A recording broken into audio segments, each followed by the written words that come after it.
નમસ્કાર વિદ્યાર્થી મિત્રો, આજે આપણે ક્લાસ 3 ની અંદર ધોરણ 9 વિષય વિજ્ઞાન પ્રકરણ 8 ગતિ, અંગ્રેજીમાં આપણે એને મોશન કહીએ છીએ. આજે આપણે વેગના ફેરફારનો દર, વેગના ફેરફારનો દર ગણિતનો જેમ સંકેત છે તેમ વિજ્ઞાનમાં પણ સંકેત સ્વરૂપે દર્શાવવામાં આવે છે. પ્રવેગ હોય તો a, પ્રારંભિક વેગ હોય તો u, અંતિમ વેગ હોય તો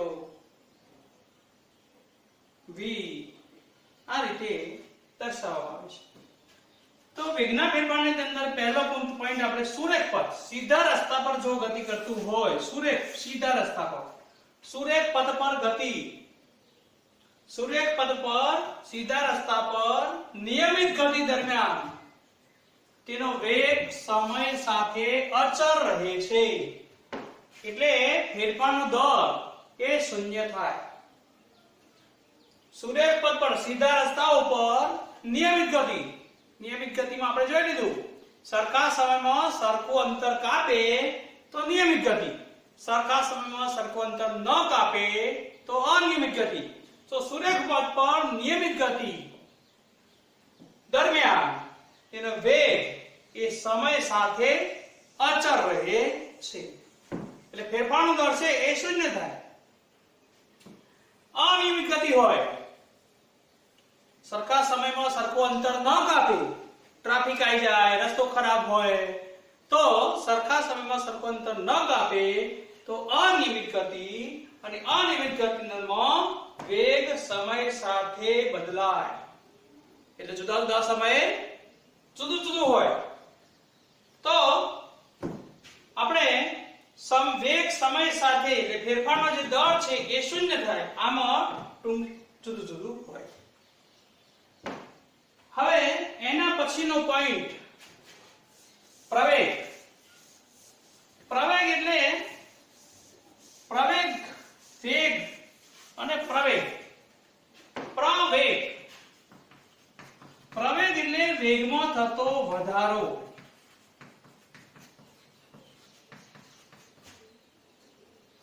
વેગમાં થતો વધારો.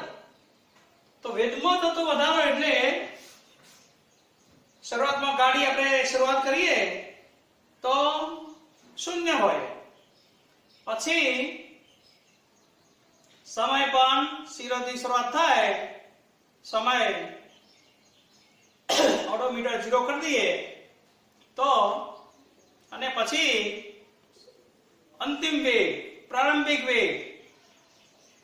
તો પ્રવેગ એટલે વેગમાં થતો વધારો, એટલે પ્રવેગ એટલે એને આપણે પ્રવેગમાં આપણે એ તરીકે દર્શાવીએ છીએ, અને એના માટે સૂત્ર છે a બરાબર v માઈનસ u ભાગ્યા t. a એટલે પ્રવેગ, અહીંયા લખીએ a બરાબર શું આવે? પ્રવેગ.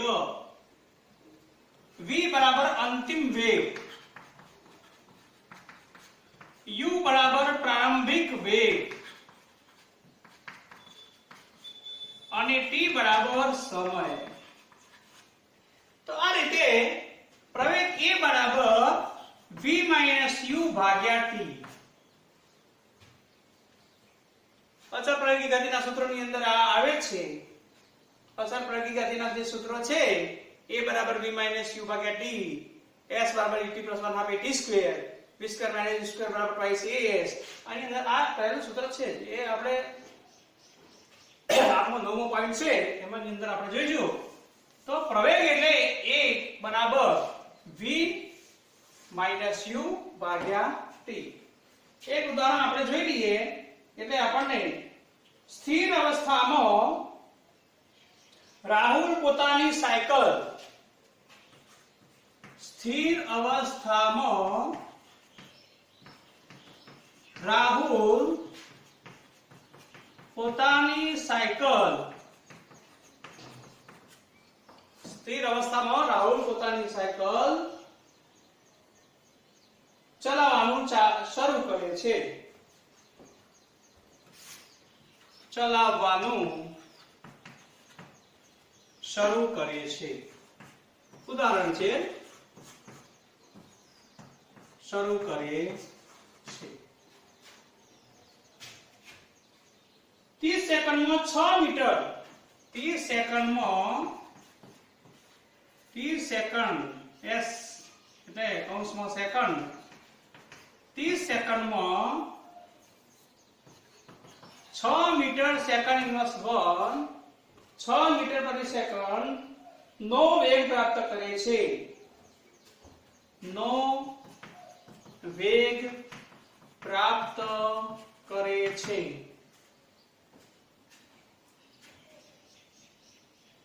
હવે તે એવી રીતે બ્રેક મારે છે. આ પ્રથમ કિસ્સો આવ્યો. બીજો કિસ્સો, હવે તે એવી રીતે બ્રેક મારે છે કે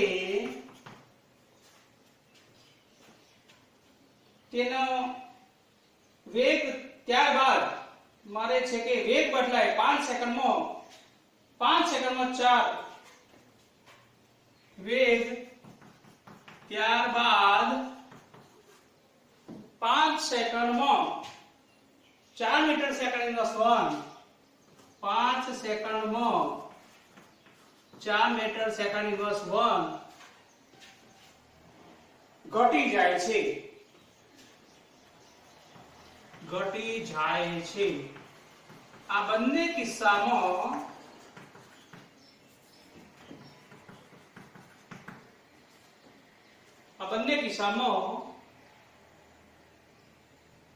પ્રવેગની ગણતરી કરો. બંને કિસ્સામાં પ્રવેગની ગણતરી કરવાની છે. આની રકમ છે. આપણે પ્રવેગની વ્યાખ્યા તો આપણે જાણી લીધી. આનો જ ઉપયોગ કરવાનો છે આપણે. તો એ બરાબર આપણે જાણીએ છીએ એ બરાબર v - u ભાગ્યા t. રાહુલ પોતાની સાયકલ ચલાવવાનું શરૂ કરે છે. તો આપણે આ સૂત્રની અંદર આપણે v છે તો u બરાબર શરૂઆતનો વેગ તો 0 v 6 મીટર સેકન્ડ ઇન્વર્સ 1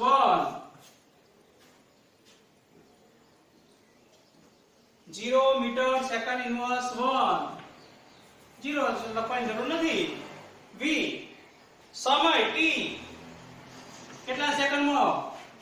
સ્થિર અવસ્થામાં રાહુલ પોતાની સાયકલ ચલાવવાનું ચાલુ કરે છે 30 સેકન્ડમાં 6 મીટર સેકન્ડ ઇન્વર્સ. તો 6 એ v સમય કેટલો? 30 સેકન્ડ s. તો આપણે દાખલો ગણીશું. તો એ બરાબર v 6 મીટર સેકન્ડ ઇન્વર્સ 1 - 0 ભાગ્યા સમય 30 સેકન્ડ. તો આની અંદર આપણે 6 × 30 એ બરાબર 6 ભાગ્યા 30 મીટર સેકન્ડ નો વર્ગ 6 × 30 એ બરાબર 1/5 metre s - 2 = 0.2 metre second inverse 2. s નીચે આવે એટલે વર્ગ થયો, ઉપર આવે એટલે -2 થયો. તો આપણે 0.2 મીટર સેકન્ડ ઇન્વર્સ 2 આ આવ્યો પ્રથમ કિસ્સો. પ્રથમ કિસ્સામાં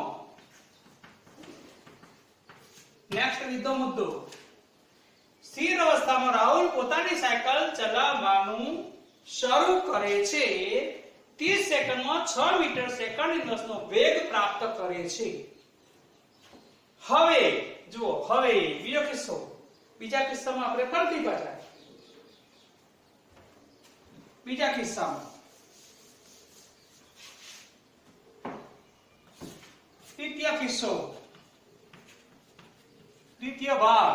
પ્રથમ ભાગ દ્વિતીય કિસ્સાની અંદર આપણે શું કરીશું હવે તે એવી રીતે બ્રેક મારે છે કે વેગ ત્યારબાદ 5 સેકન્ડમાં સૂત્ર એનું એ જ a બરાબર v - u ભાગ્યા t a બરાબર અહીંયા આપણે શું થઈ જશે 6 મીટર સેકન્ડ ઇન્વર્સ એ શું હતું આપણે પહેલા કિસ્સામાં શું હતું v હતું તો એ આપણે શું થઈ જશે u થઈ જશે u બરાબર 6 મીટર સેકન્ડ ઇન્વર્સ 1 આ અગત્યનું છે કેટલો ઘટી જાય છે તો v 4 મીટર સેકન્ડ હવે તે એવી રીતે બ્રેક મારે છે કે વેગ ત્યારબાદ 5 સેકન્ડમાં 4 મીટર સેકન્ડ ઇન્વર્સ ઘટી જાય છે તો v હતો એ u થઈ ગયો અને આ જે ઘટી જાય છે એને આપણે v 4 મીટર સેકન્ડ ઇન્વર્સ 1 અને સમય તો 5 સેકન્ડ છે જ સેકન્ડ તો અહીંયા આપણે 4 metre second inverse 1 minus 6 metre second inverse ભાગ્યા કેટલો 5 સેકન્ડ તો is equal to a is equal to 4 માંથી 6 જાય તો -2 અહીંયા ધ્યાન રાખજો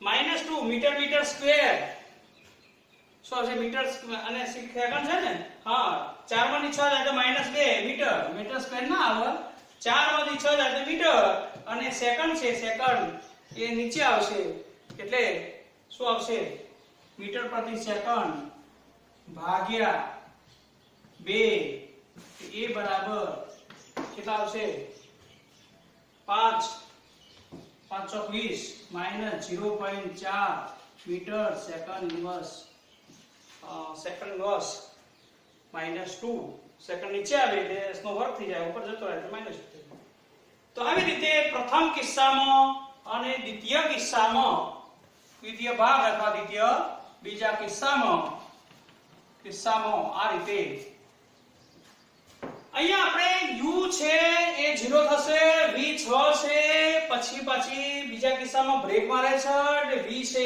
u થઈ જશે અને ઘટી જાય છે એ શું થઈ જશે v થઈ જશે પેલો v છે u થઈ જશે અને આ છે એ v થઈ જશે તો v - u સૂત્ર એનું એ જ પણ અહીંયા બ્રેક મારવાથી આખો જે દાખલો છે એ ટર્ન u ટર્ન લેવાઈ જાય છે તો આપણે રાહુલનો એક એક્ઝામ્પલ આપણે જોયો નેક્સ્ટ બીજો મુદ્દો આપણે જોઈશું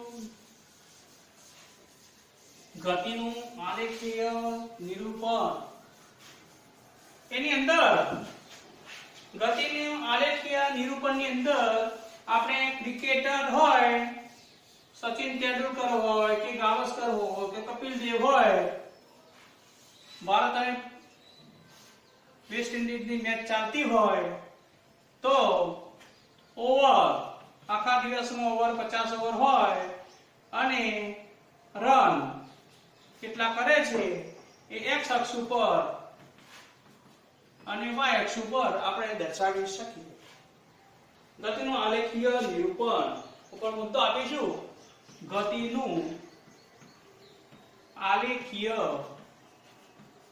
નિરૂપણ એની અંદર આપણે ઓવર x અક્ષ પર ઓવર દર્શાવીએ રન y ઉપર દર્શાવો તો આપણને જાણવા મળશે રન ઓવર અથવા ઓવર અહીંયા રાખો અને રન અહીંયા રાખો જેમ યોગ્ય લાગે પણ જે લખો તે અહીંયા લખવું પડે કે x અક્ષ ઉપર તમે શું દર્શાવ્યું અને y અક્ષ ઉપર તમે શું દર્શાવ્યું એ આપણે અહીંયા આ ખાનામાં લખવાનું રહેશે તો ગતિનું આલેખીય નિરૂપણ એનો મુદ્દો આ પ્રમાણે આવે એના પછીનો મુદ્દો છે અંતર સમય અંતર સમય અંતર સમયનો આલેખ તો આપણે સમય જે છે એ સમય x અક્ષ ઉપર દર્શાવીએ, x અક્ષ સમય અને y ઉપર અંતર આપણે દર્શાવીએ તો સમય આપણે કોઈ પણ સેકન્ડમાં કે અહીંયા આપણે મિનિટ ચોપડીની અંદર મિનિટ દર્શાવ્યો છે અને અંતર જે છે એ કિલોમીટરમાં દર્શાવેલો છે. અંતર સમયનો આલેખ આપણે દર્શાવી શકીએ. એની અંદર કોઈ આલેખ હોય અને નિયમિત ગતિ કરતો હોય તો આ રીતે નિયમિત ગતિ આવે. નિયમિત ગતિ સરખા સમયમાં સરખું અંતર કાપે. અહીંયા t1 સમયમાં આટલું અંતર કાપે છે, t2 સમયમાં આટલું અંતર કાપે છે, તો આ રીતે આલેખ આવે. અહીંયા આપણે અંતરનો વાત જોઈએ તો s1 અંતર છે અને s2 અંતર એટલે અહીંયા આવે.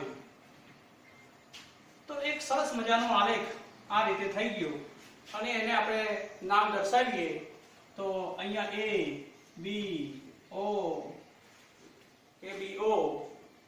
c દર્શાવો, d દર્શાવો, તો એક સરસ મજાનો આલેખ તૈયાર થઈ ગયો અને અચળ પ્રાયોગિક ગતિના સૂત્રની અંદર આ આવે છે a b c d આટલો ભાગ જે છે અંતર સમયનો આલેખ આ રીતે આપણે દર્શાવી શકીએ. x અક્ષ ઉપર સમય અને y અક્ષ ઉપર અંતર કિલોમીટરમાં km. તો આ થઈ નિયમિત ગતિ, સરખા સમયમાં સમાન ઝડપ. તો ઝડપ બરાબર શું? તો ઝડપ બરાબર અંતર ભાગ્યા સમય. સરખા સમયમાં સરખું અંતર કાપી નિયમિત ગતિ અને ઝડપ આપણે અંતર ભાગ્યા સમય આપણે કઈ રીતે દર્શાવીએ તો અંતર એટલે આ સરખા s2 s1 અને t2 t1 તો આ આપણે ઝડપ અંતર ભાગ્યા સમય દર્શાવી શકીએ. આ નિયમિત ગતિની વાત કરીએ.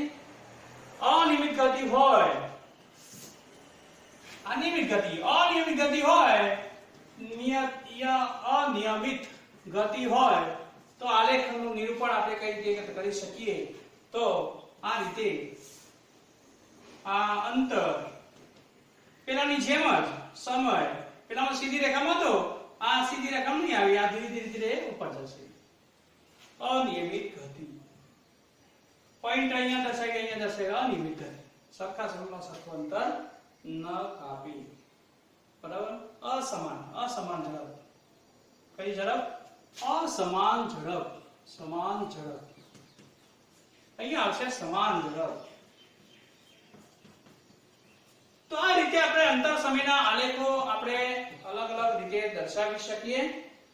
બીજો વેગ સમયનો જે આલેખ છે એ પણ આપણે વેગ અને સમયનો આલેખ આ રીતે દર્શાવી શકીએ. અહીંયા વેગ, અહીંયા સમય, આ x અક્ષ, અહીંયા આપણે y અક્ષ દર્શાવીએ તો આપણે આ રીતે a b c અને d સમય t1 t2 s1 t1 t2 અને આ રીતે b ગુણ્યા cd કરી દઈએ તો વેગ અને સમયનો આલેખ આપણે દર્શાવી શકીએ. વેગ અને સમય અચળ પ્રાયોગિક ગતિના સૂત્રની અંદર આ દાખલો આવે છે. સ્થાનાંતરમાં શું કરશું? સ્થાનાંતરમાં આ અચળ પ્રાયોગિક સ્થાનાંતરમાં આપણે વેગ ગુણ્યા સમય તો આપણે શું કરીશું? આપણે AC અહીંયા AB અને CD વેગ AC ગુણ્યા CD. અહીંયા આમાં જુઓ x અક્ષ ઉપર અહીંયા આપણે c લખ્યો, અહીંયા c છે, અહીંયા d છે, તો અહીંયા આપણે આ વેગ કહેવાય, AC એ વેગ કહેવાય અને CD આ બંનેનો ગુણાકાર કરો તો આ ક્ષેત્રફળ આવી જાય. તો સ્થાનાંતર એટલે વેગ ગુણ્યા સમય. સ્થાનાંતર એટલે વેગ ગુણ્યા સમય. વેગ કેટલો છે? તો AC અને CD એટલે સમય. આ બંનેનો ગુણાકાર કરો તો આપણું ક્ષેત્રફળ આવે તો સ્થાનાંતર કહેવાય. તો આ બધું આપણે અચળ પ્રયોગી ગતિના સૂત્રની અંદર આપણે જોવાનું છે. નેક્સ્ટ મુદ્દો આપણે રાહુલનું ઉદાહરણ પૂરું થયું, ગતિનું આલેખનીય નિરૂપણ પૂરું થયું. વેગ હવે આપણે અચળ પ્રયોગી ગતિના સૂત્રો આપણે જોઈશું. બરાબર, આટલું ખબર પડી જાય તો અચળ પ્રયોગી ગતિના સૂત્રો આપણે બહુ સરળતાથી શોધી શકીએ. અચળ પ્રયોગી ગતિના સૂત્રો જે છે એ પહેલું સૂત્ર જે છે અચળ પ્રયોગી ગતિના સૂત્રો, અચળ પ્રયોગી ગતિના સમીકરણો k બરાબર v - u ભાગ્યા t. આ પહેલું સૂત્ર. બીજું સૂત્ર છે h બરાબર ut + 1/2 at². અને ત્રીજું સૂત્ર છે v² - u² બરાબર 2as. આ ત્રણ સૂત્રોનો આપણે અચળ પ્રયોગી ગતિના સૂત્રો આપણે નેક્સ્ટ ટાઈમે આપણે જોઈશું. અચળ પ્રયોગી ગતિના સૂત્રો આપણે બહુ લાંબો મુદ્દો છે એટલે આને પરીક્ષામાં 100% અચળ પ્રયોગી ગતિના સમીકરણો સાબિત કરીને દર્શાવવાના આ પ્રયોગ છે. પ્રયોગ પર અંતિમ વેગ - શરૂઆતનો વેગ ભાગ્યા સમય. વેગ સમયનો છે, આ સ્થાનાંતર છે, બરાબર, અને આ છે પહેલા અને બીજા સમીકરણ પરથી આ જવાનું છે. બહુ સહેલું સૂત્ર છે, આવડી જશે. અસ્તુ, જય હિન્દ, જય ભારત.